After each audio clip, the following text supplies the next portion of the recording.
ओशो ने शिव और शिवत्व को केवल एक पौराणिक चरित्र या धार्मिक प्रतीक के रूप में नहीं, बल्कि अस्तित्व के सबसे गहरे सत्य और आध्यात्मिक चेतना के रूप में देखा है। ओशो कहते हैं, शिव केवल एक देवता नहीं, बल्कि वह शाश्वत ऊर्जा है जो संपूर्ण ब्रह्मांड में व्याप्त है। शिवत्व हर व्यक्ति के भीतर है और इसे पहचानना और अनुभव करना ही आध्यात्मिक जागरूकता है। ओशो कहते हैं, शिव कोई व्यक्ति नहीं है, शिव एक संभावना है। शिव सत्य, शून्य और अनंतता के प्रतीक हैं। ओशो कहते हैं, शिव का अर्थ है कुछ नहीं और सब कुछ। शिव का स्वरूप निराकार और शून्यता को दर्शाता है। यह शून्यता नकारात्मकता नहीं, बल्कि यह सृजन का आधार है। जैसे आकाश शून्य है लेकिन उसमें ही सारी गतिविधियां होती हैं, वैसे ही शिव शून्यता का प्रतीक है जिसमें ब्रह्मांड का सृजन और लय है। शिव वह है जो ना तो दिखते हैं ना छिपते हैं, वे शाश्वत हैं। शिव को आदि योगी यानी पहला योगी माना जाता है। ओशो कहते हैं, शिव का जीवन हमें ध्यान, समर्पण और संतुलन का मार्ग दिखाता है। शिव ध्यान के उच्चतम स्तर का प्रतीक है, जहाँ व्यक्ति स्वयं से परे चला जाता है।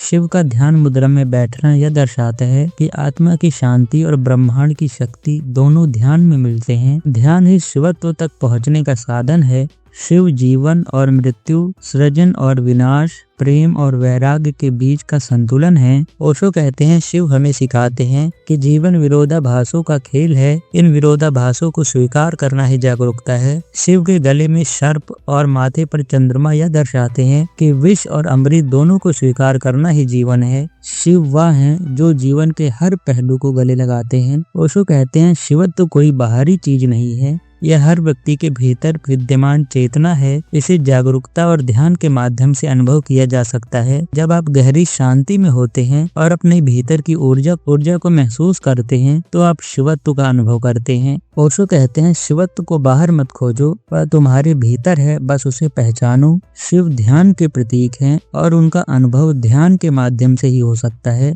अपनी सांसों पर ध्यान केंद्रित करो और अपने भीतर की ऊर्जा को महसूस करो। जीवन में सुख दुख, अच्छा बुरा और सृजन विनाश को संतुलित तरीके से स्वीकार करो। यह संतुलन आपको शिवत्व के करीब ले जाएगा। शिव का जीवन प्रकृति के करीब है। प्रकृति के साथ समय बिताना और उसकी ऊर्जा को महसूस करना शिवत्व को जागृत करता है। ओशो कहते हैं, शिव का तांडव नृत्य केवल विनाश का प्रतीक नहीं है, यह जीवन की अनिवार्य गति और परिवर्तन का प्रतीक है। यह दर्शाता है कि हर विनाश के बाद एक नई शुरुआत होती है। जैसे सर्दी के बाद वसंत आता है, वैसे ही हर नकारात्मकता के बाद सकारात्मकता का उदय होता है। ओशो कहते हैं, शिव का वैराग्य और प्रेम दोनों ही जीवन के दो पहलू हैं। शिव हमें सिखाते हैं, वैराग्य का मतलब जीवन से भागना नहीं, बल्कि जीवन को गहराई से समझना और स्वीकार करना है। शिव का पार्वती से प्रेम और ध्यान में लीन रहना यह दर्शाता है कि प्रेम और वैराग्य साथ साथ चल सकते हैं। शिव केवल एक धार्मिक चरित्र नहीं, बल्कि चेतना है, शांति और सृजन का प्रतीक है। शिवत्व हर व्यक्ति के भीतर है। इसे अनुभव करने के लिए ध्यान, प्रेम और विरोधाभासों को स्वीकार करने की आवश्यकता है। शिव हमें सिखाते हैं कि जीवन को उसकी पूरी गहराई और सुंदरता में कैसे जिया जाए। शिव को मत खोजो, शिवत्व को अनुभव करो। वह तुम्हारे भीतर है